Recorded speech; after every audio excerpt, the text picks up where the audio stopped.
having us cool and calm. Fan your neighbor, and hopefully the experience this evening is good for everyone. Would just want to say, on behalf of the church, we view with great interest and we want to be supportive and encouraging of the work for Indiana Center for Middle East Peace. So we're pleased to act as a host for this evening's event and to welcome our honored guest from Cambridge, Dr. Walt. So without further ado, I'll turn it back to our esteemed leader.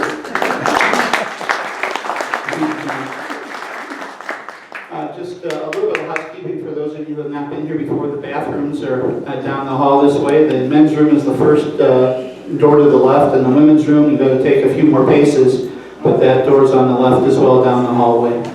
And feel free, we've got some sweets and treats and some other goodies.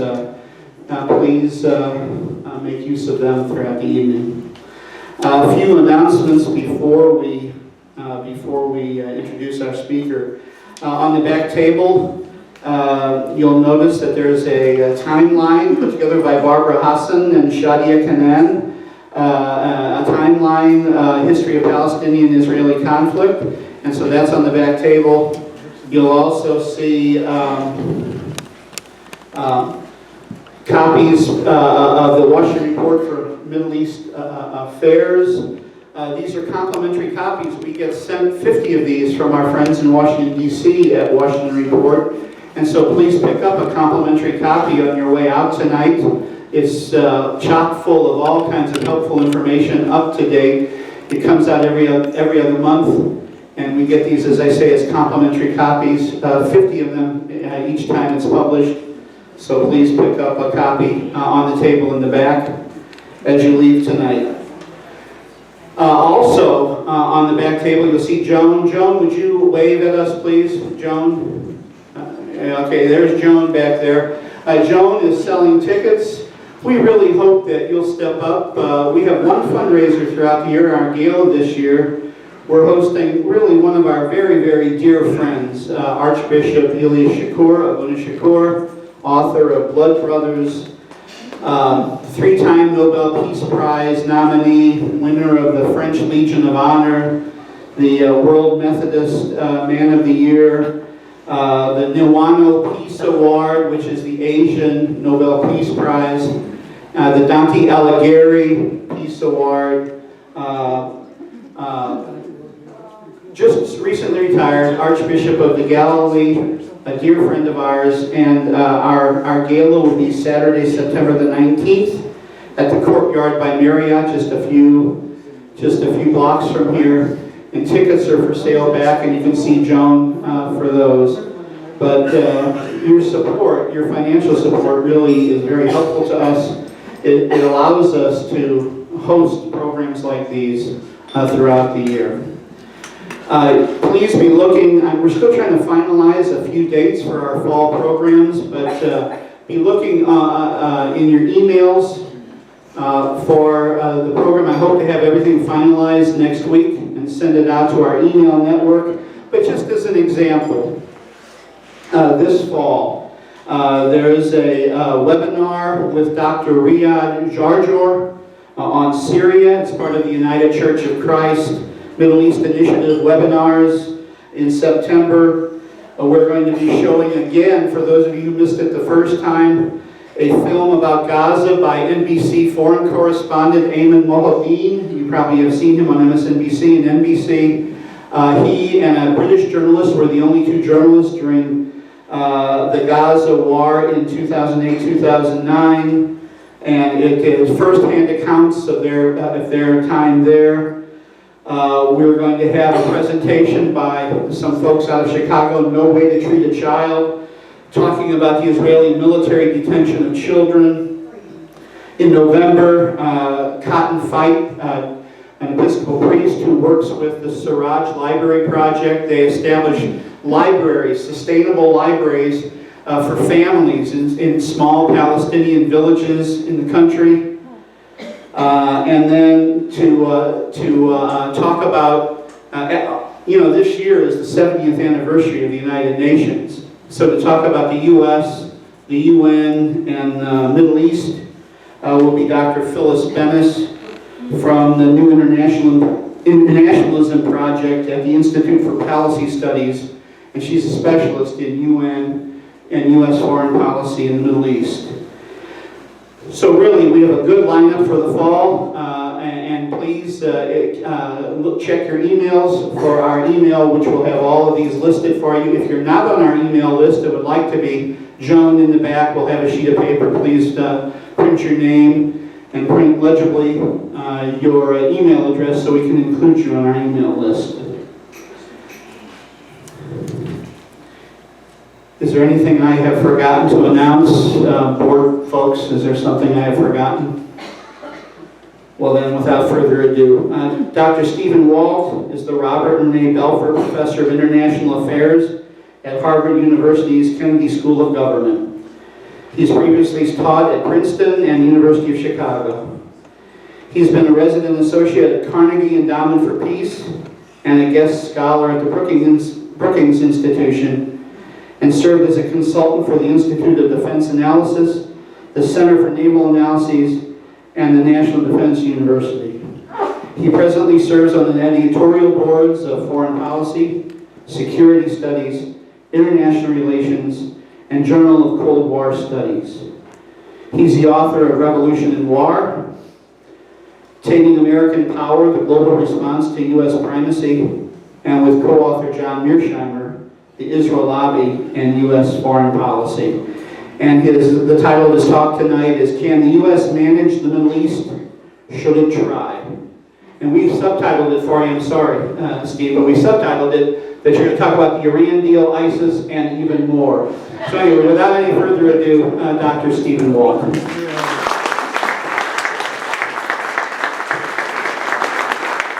think it'll be better on the stand. And I have a loud voice, so. Yeah. Thanks very much. It's a real pleasure to be here in Fort Wayne, and I want to thank Michael for the invitation, and especially thank all of you for coming out tonight. Now, as the title of my talk implies, I'm going to talk about U.S. policy in the greater Middle East, and I'm going to cover a lot of different subjects. I'll be happy to address any of them or others in greater detail in Q&A, but this will give us lots to talk about. I will, in fact, discuss the Iran nuclear deal in my formal remarks, but I'm going to cover a lot of other ground as well. If the title is, Can the United States Manage the Middle East?, today's headlines would offer a pretty unequivocal answer. Heck no. There's a widespread sense the whole place is going to hell in a handbasket, and the United States is either unwilling or unable to do anything to improve the situation. Now, it's no great mystery why people think that these days. We have close to a failed state in Iraq after a long and costly occupation. We have the so-called Islamic State in Syria and Iraq doing gruesome things and resisting efforts to, quote, degrade and destroy it. There's a grinding civil war continuing in Syria with more than 200,000 people killed so far and no end in sight. Reunified Syria may never reemerge. There's another civil war going on in Yemen after 2 decades of repeated U.S. efforts to shape politics there. There's a failed state in Libya, near chaos and civil war, rising extremism, and tragic human suffering. The Arab Spring has turned to an Arab winter in Egypt, with the United States once again backing a thuggish military dictatorship with few redeeming features. The Israeli-Palestinian peace process is essentially dead. Prospects for a 2-state solution, which was the formal, explicit, stated goal of the last 3 U.S. presidents, probably over for years to come. Our relations with our 2 closest Middle East allies, Israel and Saudi Arabia, are probably at their lowest level in decades. Our ties with Turkey are not that terrific either. We seem on the verge of approval of an agreement on Iran's nuclear program, and I believe, as I'll say later, that that's a very good thing. But we ought to recognize this is not as good a deal as we could have gotten a few years ago had we actually been negotiating with Iran back then. So if you don't like the deal today, one of the things you should ask yourself is, gee, could we have gotten a better deal earlier? And I think we could have. Doesn't suggest our policy has been all that good for a while. And finally, if you look at the broader Middle East, we have an escalating split between Sunni and Shia, which has many potentially violent ramifications. Now, the United States is not solely responsible for all of those developments. We did play a big role in a lot of them.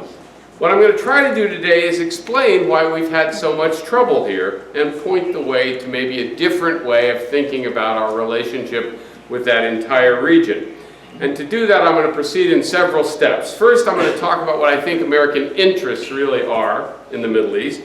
I'll give you then a very brief sketch of how American policy has evolved over the last few decades, highlighting its recent failures. Third, I'm going to try and explain why we keep failing, why our learning curve seems to be so shallow. And then finally, I'm going to suggest how we could do better by actually doing less. That is to say, by not trying to manage the Middle East all the time. So let me start by talking about American interests. I think the United States has three main strategic interests and then a number of moral interests in the world in general, but also in the Middle East. Our first strategic interest is obviously access to energy. Oil and gas is still the lifeblood of the world economy, and a major reduction in the flow of oil from the Middle East to world markets would have very serious economic repercussions. Despite the shale gas revolution and everything you hear about American energy independence, that's still true today. It would still affect our economy if oil from the Middle East were cut off or seriously disrupted. And that's been one of the reasons the United States has been engaged there for a long time. If there were no oil and gas in the Middle East, our policy towards the region would be rather different. Our second strategic interest is to prevent the proliferation of weapons of mass destruction. That's a general goal in many parts of the world, though the United States has not always been consistent in pursuing that objective, but it is still a goal in the Middle East as elsewhere. Third, we would like to prevent or at least limit anti-American terrorism. Obviously, that goal became a really high priority after September 11th. Those, I think, are our three main strategic interests, things that have to do fundamentally with our security. But I think we also have several moral objectives in the region. We have had, since 1948, a moral commitment to Israel as the homeland for the Jewish people and as a democracy. The moral case is not as clear-cut as it once was, given the long Israeli occupation and its brutal treatment of the Palestinians, but it was a familiar justification, and I think it still bears some weight today. Second, we like the idea of encouraging democracy and human rights throughout the region, just as we like that idea in other parts of the world. Though, in fairness, those goals tend to take a back seat in our policy to our strategic interests whenever they come into conflict. It's hard to say that promoting human rights, for example, has been a top priority of U.S. policy in the Middle East. And then finally, we do have the basic humanitarian interest in trying to encourage peace in the region. Again, I'm not sure how much of that has been driving American policy, but for my money, that ought to be one of our interests as well. Now, notice that those goals are, in fact, fairly circumscribed. They don't require the United States to control the Middle East itself. They don't require us to turn the entire Middle East into a replica of Indiana. Right? In fact, trying to do those things, however desirable they might be in the abstract, is going to provoke a hostile reaction. It's going to make the terrorism problem worse. It's going to make proliferation more likely.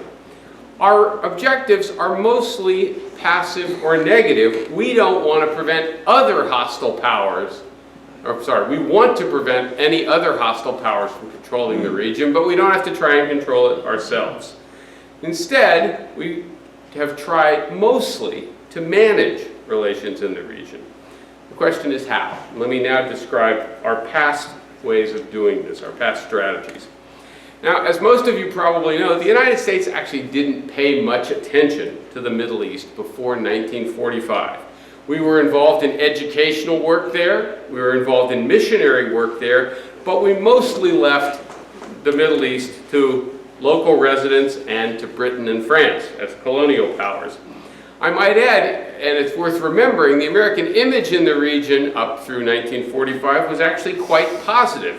Among other things, the United States was seen as benevolent and, most importantly, not imperial. According to Louise Fawcett of Oxford University, before 1945, the United States was, quote, popular and respected throughout the region. Americans were seen as good people, untainted by the selfishness and duplicity associated with Europeans. That was then.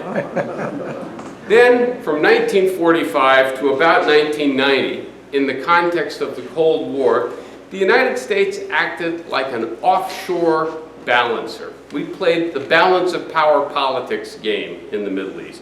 We had significant security relations with several powers in the region, and we were very actively involved in regional diplomacy. But the United States in this period, 45 to 1990, did not station large military forces in the region, did not intervene there for long periods of time. We went into Lebanon in 1958, we got out very quickly. We went again in 1983, we got out again. After the Shah of Iran fell in 1979, we created the Rapid Deployment Force, but we didn't put it in the Middle East. We kept it offshore, over the horizon, out of the region, until we finally brought it there in 1990 for the first Gulf War. We also played balance of power politics. We tilted towards Iraq during the Iran-Iraq War, because we didn't want Iran to win.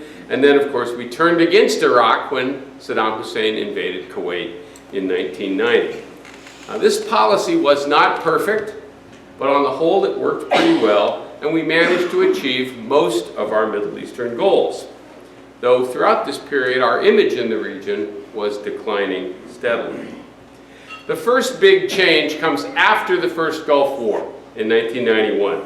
Instead of ending the war and withdrawing militarily, the United States left substantial military forces in the Gulf and adopted a policy that was known as dual containment.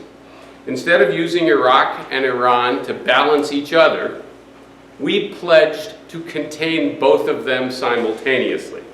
Now, this idea was widely criticized as strategically foolish. We now know from things that have been said by the then Assistant Secretary of State, Martin Indyk, and one of his associates, Ken Pollock of the Brookings Institution, dual containment was undertaken in good part to reassure Israel and make it more compliant in the Oslo peace process, get us to make more concessions. But one big problem, the presence of all those military forces in the Gulf, and especially in Saudi Arabia, led Osama bin Laden to focus on what he called the far enemy, and thus it played a key role in causing 9/11. Bottom line here is dual containment was a strategic blunder. The United States in this period also acted as the mediator of the so-called Oslo process, but the Clinton administration bungled the job.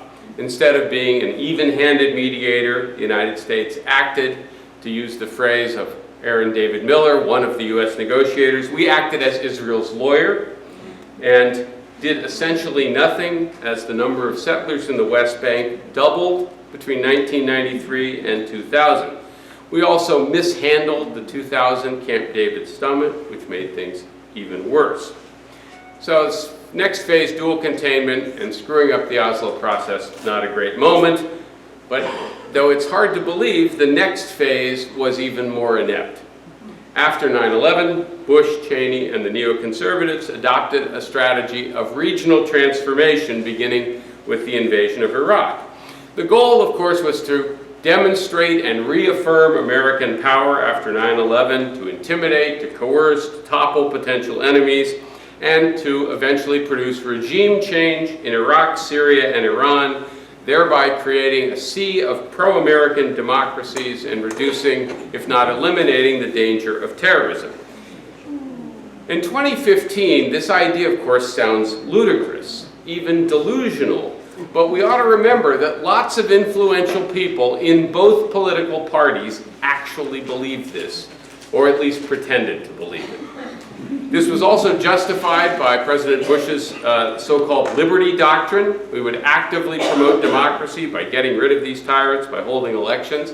Of course, we didn't follow that blueprint consistently. When Hamas won the Palestinian elections in 2006, the United States refused to recognize them. So much for democracy. And then we tried to foment a coup by the Fatah faction in Gaza. That backfires because Hamas won after the attempted coup, leaving Hamas in power there. Well, you all know the results of this policy: a failed state in Iraq, civil war and insurgency, increased Iranian influence, which was not the idea when they started. And of course, while all this is going on, no progress is made on Israel-Palestine. At one point, the Bush team promotes something called the roadmap. It never goes anywhere, and Israel continues to expand its settlements with essentially no limits. And of course, we've also seen short Middle East wars in 2006, 2009, and 2014 that, of course, failed to really change anything. This brings us to the Obama administration, whose policy I would characterize as the 4 Ds: diplomacy, disengagement, drones, and democracy. Diplomacy, the outreach to the Arab world, the Cairo speech of June 2009, along with repeated efforts to restart the peace process, and also this long negotiation with Iran over its nuclear program. So there's been a diplomatic element. Disengagement from Iraq, disengagement from Afghanistan, and great skepticism, if not wariness, about large-scale military operations in the region. The reluctance to get re-involved in any of these conflicts to a large degree. Third, drones. Instead of large ground forces, we use special forces, drones, and air power. We are, in fact, active militarily in more places, but with smaller tools, with more discrete uses of military force. And finally, democratization. President Obama endorsed it in that Cairo speech. He initially saw the Arab Spring as a promising development. He helped nudge Mubarak out in Egypt, helped topple Gaddafi in Libya, did not intervene, however, in Syria, and has ignored the suppression of pro-democracy forces elsewhere, most notably Bahrain. He doesn't, and nobody, sees the so-called Islamic State coming or the Houthi rebellion in Yemen, but he's responded to both with U.S. airstrikes and by supporting Saudi Arabia's own campaign there. Well, if you summarize all of this, the results of these past 3 presidents, Republicans and Democrats, have been rather disappointing. Just to run the list again: no 2-state solution, the invasion of Iraq an obvious disaster, our intervention in Libya ill-advised and inept, the situation in Yemen going from bad to worse, the Arab Spring resulting in more authoritarianism, not less, radical jihadi movements in control of more territory now than ever before, and most amazing of all, the U.S. image in the region is actually lower than it was at the end of the Bush administration. The hopes everyone had for Obama dashed long ago. So the question is, why have these 3 rather different presidents done so poorly despite the enormous power at the disposal of the United States, and in some cases, benevolent intentions, at least the desire to try and do good? Let me try and answer why I think things have not worked out so well. One obvious problem is sometimes we have pursued the wrong goals on different occasions. As I've already suggested, dual containment was a boneheaded strategy. The idea of taking on 2 countries simultaneously when those 2 countries didn't like each other at all was not strategy 101. Trying to spread democracy at the point of a gun and assuming it could be done quickly and cheaply was delusional. Everything we know about democratic transitions suggests they are difficult, and they are especially difficult in states that have deep divisions within them, deep social divisions, and no democratic institutions, no democratic traditions.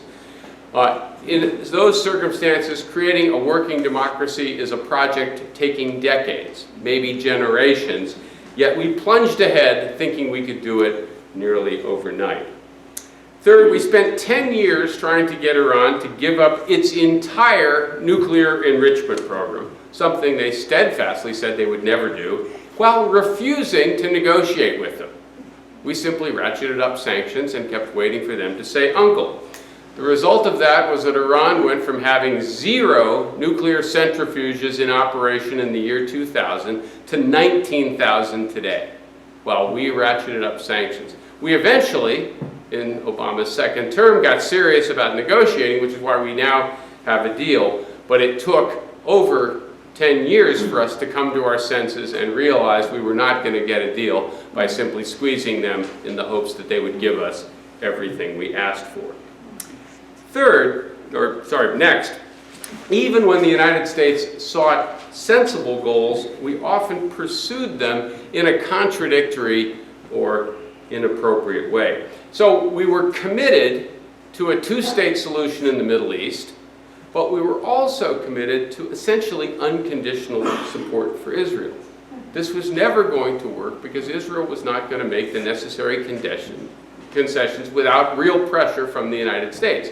In order to get a peace deal, the United States were going to have to put pressure on both sides, right? But we only put pressure on one side, and in fact, U.S. politicians constantly reaffirmed how they were not going to use American pressure on Israel. We were committed to preventing Iran from getting a nuclear weapon, sensible goal, yet we repeatedly threatened Iran with regime change and military attack. Well, if you're trying to convince another country that it doesn't need a nuclear deterrent of its own, threatening to attack it may not be the best way to do that. We want to limit anti-American terrorism, very good goal, yet we helped dismantle several authoritarian states that were actually doing a pretty good job of controlling terrorism, and we continue to support local governments whose policies are exacerbating the terrorism problem. And finally, even worse, the United States continues to meddle in all of these societies, even though there's lots of evidence suggesting that jihadi terrorism is heavily motivated, not entirely, but heavily motivated by opposition to foreign interference. And that by interfering there, we are just reinforcing the ideology that justifies their acts of violence. Now, I'm not saying that U.S. policy has necessarily been wrong in every sense, but we shouldn't be surprised, given all that, why we have failed to achieve our goals. Third problem, lack of knowledge, and I would add to that maybe lack of patience to do genuine nation or state building. Since the 1990s, the United States has increasingly found itself trying to manipulate the domestic politics of these different countries, but it lacks the expertise to do this well. It's hard enough to manage the political process in places that we understand really well, like America. It's extremely difficult to try and do it in places where we barely understand what's going on or who the key players are. Before the Iraq War, the Bush administration got hoodwinked by Iraqi exiles like Ahmed Chalabi, who fed them a series of lies for their own purposes, and we got taken in by it. We didn't understand how Iraqi politics worked, so we ran an inept occupation. We didn't know how to pick the right leaders or pick reliable partners. We are repeatedly played by leaders like the former head of Yemen, Abdullah Saleh, who pretends to be our ally against terrorism, but mostly just uses American support to advance his own hold on power. We have no idea what to do in Libya once Gaddafi is gone. Barack Obama tells Prime Minister Netanyahu to stop the settlements, but has no plan B when Netanyahu says no.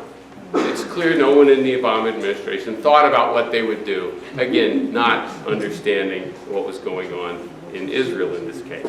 So the result, in a sense, is almost the worst of all worlds. The local residents think we're intervening all the time, which of course fuels all sorts of conspiracy theories, but our interventions don't accomplish what we're trying to achieve. Worst of all possible worlds. Is everyone really depressed now?